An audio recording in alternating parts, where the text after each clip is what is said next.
Думаю, последнее, что приходит в голову большинству людей при слове «Таджикистан», это образ коллекционного антикварного автомобиля. Скорее «Газель» или «Копейка Жигули», не в обиду будет сказано. Но не создавайте себе стереотипы. Они на то и созданы, чтобы их ломать. В республике много настоящих ценителей, фанатов ретро-автомобилей. В поисках какого-нибудь грузовика военного времени или Кадиллака, выпущенного ограниченным тиражом в 50-х, они ездят по дальним весям и кишлакам. И, как ни удивительно, находят именно там, в глухих таджикских кишлаках, а не на выставке где-нибудь в Монте-Карло. Не все вещи с годами дешевеют. На этом поле таджикские коллекционеры выставили старые автомобили. Они имеют свою цену, историю и личную характеристику. Это первая такая выставка для Таджикистана. Выставку «Авторетро Душанбе» приурочили ко дню рождения столицы. Местные коллекционеры выставили 80 автомобилей 1931-1970-х годов выпуска. 20 лет тому назад.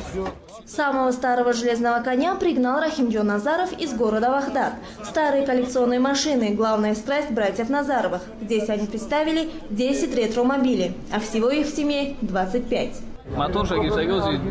Временно я мотор чему дагимча. «Опель Адмирал» – старейший и самый дорогой автомобиль в стране. Особая гордость Назаровых. На сборку и ремонт Рахимджон потратил почти 20 лет жизни. Но какие-то запчасти не может найти до сих пор. Для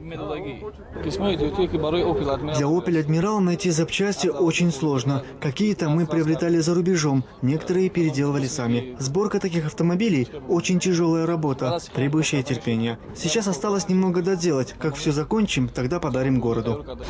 Абдушукур Динаев никому не собирается дарить свой боевой автомобиль, не думает и о продаже, хотя ему постоянно предлагают хорошую цену. Это бронированный автомобиль. На нем в советское время ездили только первые лица республики. Советский лимузин – так называет свой автомобиль Абдушукур. Когда он его покупал, у него не было ни мотора, ни карбюратора, ни кардана. Коллекционер собирал каждую гаечку по всему бывшему Союзу и сделал все собственными руками. Лимузин по всем меркам раритетный. Эту марку выпустили в 30-х годах в количестве всего 12 штук.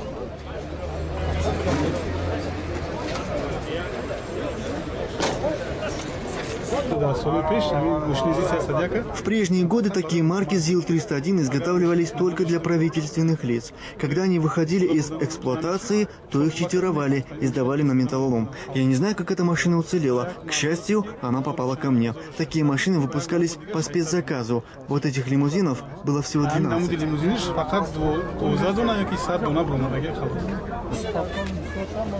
Выставка коллекционных автомобилей стала неожиданным подарком для неизбалованных душанбинцев. Видя такой интерес, власти города предложили клубу ретроавтомобилистов помещение для их драгоценных антикварных экземпляров.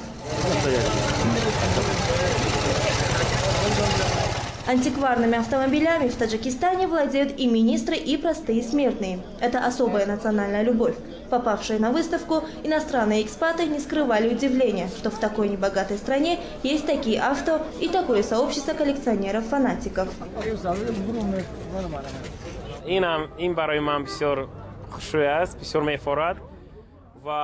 Я уже долгое время нахожусь в Таджикистане, и мне даже не верится, что здесь есть столько прекрасных антикварных автомобилей.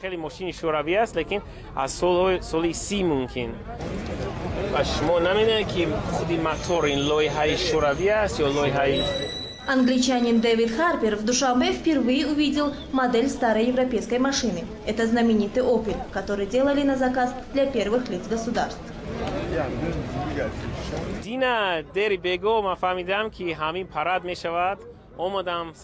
Я узнал, что состоится фестиваль-выставка, и с раннего утра стоял и ждал открытия. Лично для меня это очень интересно, потому что на выставке представлены очень старинные автомобили. Я, честно говоря, удивлен, что такие машины попали в Душанбе, и как они хорошо сохранились. Некоторые из них так шикарно отремонтированы, что, глядя на них, вспоминаешь былые времена.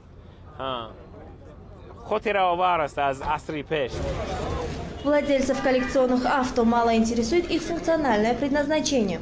В данном случае машина как раз роскошь. Для них важнее возраст и история. Автомобиль Рустамбека Рауфова привлек всеобщее внимание именно своей историей. Вездеход ГАЗ-67Б – военная машина. В годы Великой Отечественной войны на ней ездили генералы армии и в силу технических характеристик разведчики. Такой больше ни у кого нет, говорит хозяин. Этот автомобиль 1941 года производства. Я купил его у русского мужчины, дяди Саши из Шахритовского района. Машина была в ветхом состоянии. Я покрасил ее в заводской цвет, а запчасти купил за границей. На ремонт ушло 3 года. Над ним 1 год и 6 месяцев работали 3 мастера, а потом еще 3 мастера около 1 года и 8 месяцев. Я готов потратить столько средств, сколько потребуется для полного ремонта, потому что на таком ездили только генералы. После войны каждой советской республике раздавали по одной такой машине, и тогда на них разъезжали чиновники.